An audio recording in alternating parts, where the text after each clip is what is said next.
I also want to take this opportunity. The morning started out very nice for me in the office. Yeah? I want to thank Brian Rickers.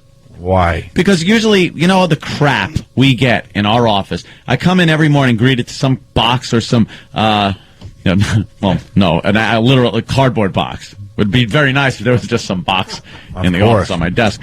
But a box, and usually it's garbage, some kind of promotional thing. But Brian sent me a copy of Gray's Sports Almanac. Yeah? Yes. It's wonderful. So who's going to win the World Series? Well, it only goes up to 2000. So it's not really helping me much unless I could go back in time and use it. Or at least go to, 1985 or something. Yeah. But it's just an accurate, and it's got the receipt in it and everything. And he wrote a little note telling me, if some kid or some wild-eyed guy claiming to be a scientist shows up, to take care of them. Can I ask you something? Yes. Now, that's obviously a very cool gift from one of our listeners. Yeah. And you're a big Back to the Future fan. Yes. And it's cool for today. What do you do with that tomorrow? I'm going to put it in my Back to the Future collection. Oh, you got one? Well, now I have a lot of people have been sending me stuff, so I have the little ring, the graduation ring. Okay. And from Hill Valley. Uh-huh. And I got my sports almanac. Uh-huh. And I'm probably going to end up buying a DeLorean at some point in my life. Uh-huh. Which kind of be funny. Yeah. Danny, you want to drive that one? See, that's it right there. Yeah, nice. You're listening to the Opie and Anthony Show.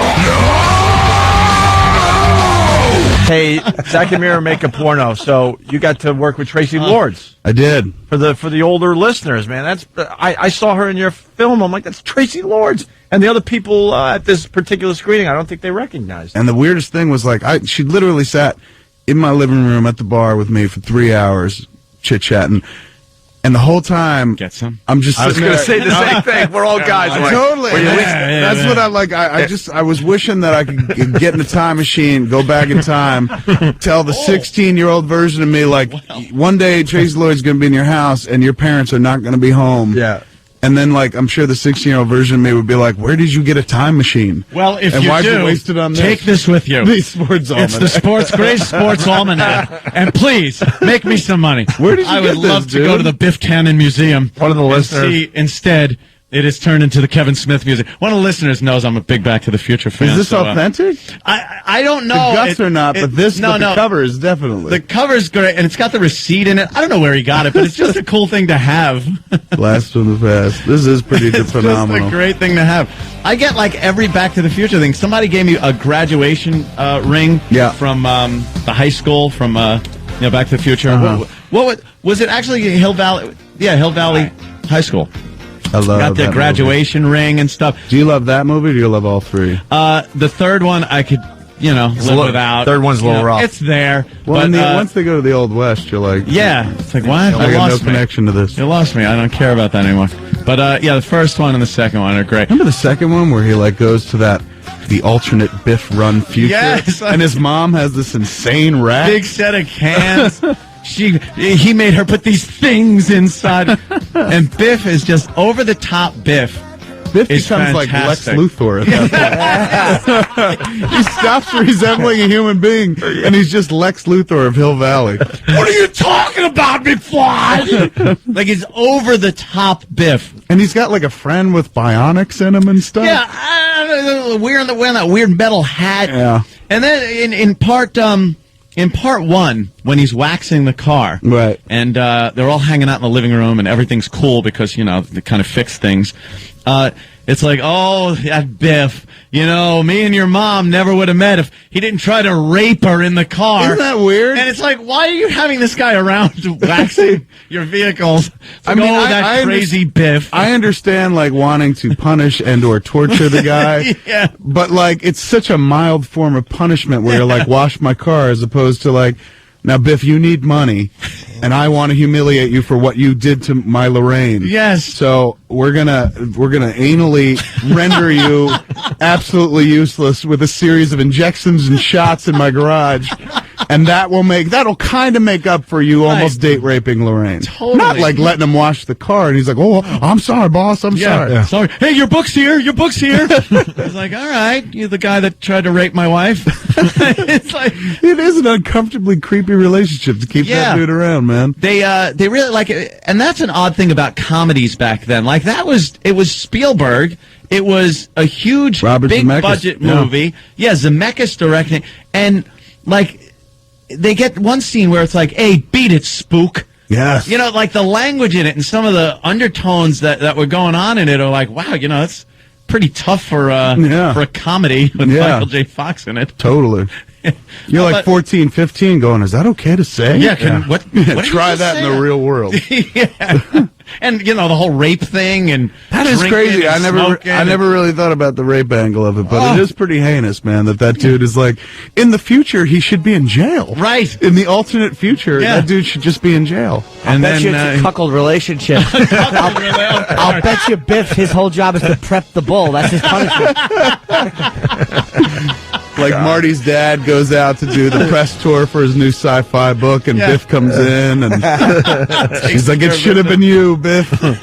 Why did I marry that geeky loser?" There's a picture. There it is. Biff with the helmet. With his helmet on. Bionic Biff. Getting arrested by future Nazi police or something. They look like SS. What is that? It has like a flower pot on his head. Yeah, I don't know what it is. Awful. Is that a helmet you can actually buy? It's an egg. You can buy that helmet? It's an egg crate or something. I remember when they started selling the jacket and the shoes. Yeah. And I'm like, okay, I guess I would never wear it, but I kind of get it. But who would wear Biff's helmet?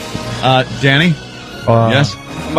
Somebody just yesterday, sent me a link to Marty's future jacket that he wears in 2015. Yes. It was a replica that some Chinese company makes. You could own it for $400. Wow. Oh, boy. There have been people that have been lobbying, was it Reebok at the time? Nike. His futuristic Nikes, they've been lobbying them to make them available. Yeah, well, they had the McFly 2015s. That's incredible. They actually made them. And it's not even like, that doesn't commemorate Back to the Future. No. That commemorates Back to the Future 2. Yeah. It's not even the one that everybody loves. It's the middle one where people are like, well, we'll forgive it a lot. I love the fact that the future from Back to the Future is 6 years away. So they got to come up with flying cars. A lot of stuff. And that 3D Jaws, what was it? What number was it? It was like 30. Jaws 30 has to come out. They got to make all those Jaws. And we're going to fall a bit short. I think we're going to fall short as far as Back to the Future's future. With hoverboards? Hoverboards, everything. Fusion. And they don't work on water. Why, Danny? Because you need power! Did you just audition for Kevin Smith? I think he auditioned for you, Kevin. That is such an obscure, wonderful reference, man. Well done. You have no idea. That was so awesome. We don't stop. You have no idea. Effing movie. If your movie was about our show, it'd be called Zach and Mary Kill a Reference. For everybody coming down to our Halloween party, there might be a little surprise. Yes. Involving my costume. All right, very good. Get out of here, really? Look forward to it, because I am, that's for sure. Kevin is enjoying this, but we'll check in another hour and a half when they continue. Kevin's just, I'm into it. I could do for, I don't know if you ever listen to this podcast. We talk about, we'll kill a subject as well, but this is one I could totally get behind. I just wish I had watched. Probably do an entire show just based on Back to the Absolutely. Future? If I had enough time to watch all three the night before, we could easily kill a whole show. We did it. We did it. Well, we did a Back to the Future show where we actually watched the movie on the air and did a show just commented. We did commentary. That might be a little much. About the movie on the air. It was a Saturday night show. No one listens anyway. And, just throwing in our own stuff, pausing it, screwing around. But it was like, we're just, I don't know why, we're captivated with that effing movie. The brother and sister from the first one? Who don't wind up in 2 or 3, really. Yeah, the family that mattered so much that just doesn't exist anymore. Yeah, gone. And in the alternate future, his sister is still heavyset. Wouldn't they have told her, perhaps? Or they had enough money to, do something. Yeah, and Jimmy Olsen's got the suit around her stomach. Yes, Jimmy Olsen's a businessman. When the hell did this happen? Gets all upset. He's got to go to the office. I have to agree with Darren in Jersey. I got to get him on the air. Darren, go ahead. I'm right there with you. Hey, guys, listen, a few minutes ago you're talking about super hot Tracy Lords. I'm enjoying the conversation, thinking about a girl I used to scrap to years ago, and now we're talking about Michael J. Fox and Back to the Future. We were so close. We were so close to hearing about Tracy Lords' ass, and then we're doing Back to the Future stuff. When the hell did this happen? I'm with you, Darren. I'm like, what happened to Tracy Lords? We were. I'm with Tracy Lords. I'm like, I want to hear what happened with Tracy Lords. Did it get any or what? Yeah. Now you guys are talking about Back to the Future. I would like to I'll know put my copy of the Gray's Sports Almanac. I have one thing to say to that to get us back on track. All right. You built a time machine out of a DeLorean? We're done. We're done. We're done, Darren. Sorry. I can't believe you whipped out the Gray's Almanac. I got to thank my buddy here, who is Brian Rickers, sending something I finally will take home.